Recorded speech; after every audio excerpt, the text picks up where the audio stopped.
Ve Skotsku stojí starý kamenný most. Vypadá úplně obyčejně, až na jednu zvláštnost.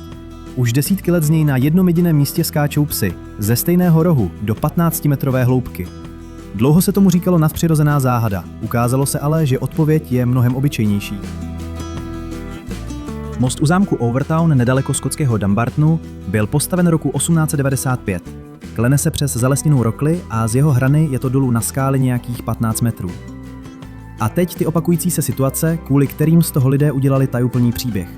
Psi prý skáčou skoro vždy ze stejného místa, z posledního rohu na konci mostu. Skoro vždy za jasného suchého dne. A skoro vždy jde o plemena s dlouhým čenichem. Labradory, kolie, retrievery. Kolik psů to přesně bylo? To nikdo neví. Odhady sahají od desítek po stovky a skotská organizace na ochranu zvířat o tom nemá jediný záznam.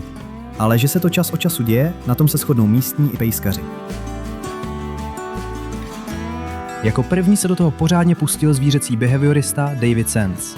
Přijel na most a začal vylučovat jedno vysvětlení za druhým. Vidí tam ti psi něco? Nevidí. A to je první klíč. Zítka mostu je z masivního kamene, skoro půl metru silná, a psovi sahá nad hlavu. Pes po mostě jde a tu propast vůbec nevidí. Slyší tam něco? Padaly i divočejší teorie. Prý kousek odsud kotví jaderné ponorky a vysílají jakési frekvence. Sands je jednu po druhé odložil. Když vyloučil zrak i zvuk, zbyl jediný smysl, kterým pes svět vnímá víc, než my jsme zvyklí. Čich. Most se klene přes Rockley plnou podrostu, kde žijí drobní savci. A hlavně norek americký, šelma, kterou do Británie kdysi zavlekl člověk. A norek za sebou nechává silný pyžmový pach. Teď to složíme dohromady. Pes s loveckým instinktem jde po mostě za jasného dne, kdy pach ve vzduchu drží a nese se. Přes zítku k němu ze zdola stoupne ta vůně kořisti. Pes se po ní vrhne a netuší, že směrem k pachu znamená 15 metrů dolů. Ten pes neskáče úmyslně, ten pes loví a zítka mu schová útes. Když pak někdo psům nabídl 3 pachy, norka, myš a veverku, 7 z 10 šlo rovnou po norkovi, několik z nich vyloženě divoce. A tímto se dostáváme k vysvětlení všech 3 charakteristických vzorců, které zde nastávají. Čím to, že se skáče jen za jasných dnů. Přesně v tyto dny totiž pach ve vzduchu vydrží, místo aby ho spláchl déšť nebo rozfoukal vítr. Proč jen z jednoho rohu?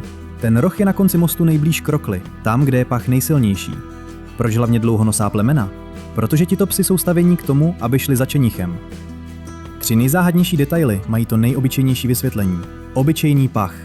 A když připočtete, že o tom nikdo nevede záznamy a že pejskaři, kteří přes most chodí denně, žádný skok nikdy neviděli, záhada se stvrkne na velikost jednoho norka.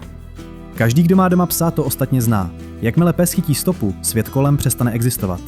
Vysvětlení jednoduše tkví v psím čichu. A přesně tak se možná z obyčejného pachu stala tajuplná záhada.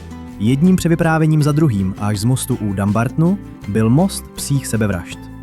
Žádné sebevraždy to nejsou. Vše to způsobuje silný čich, který psi táhne tak, že to přebije i pud sebezáchovy, a kamenná zítka, která ten zbytek schová. Toto obyčejné rozuzlení je možná to nejpozoruhodnější na celém příběhu. Příště i Británie má svého Járu Zimmermana. A jak tomu naletěl skoro celý svět. Nezapomeň, svět je zajímavější, než si myslíš.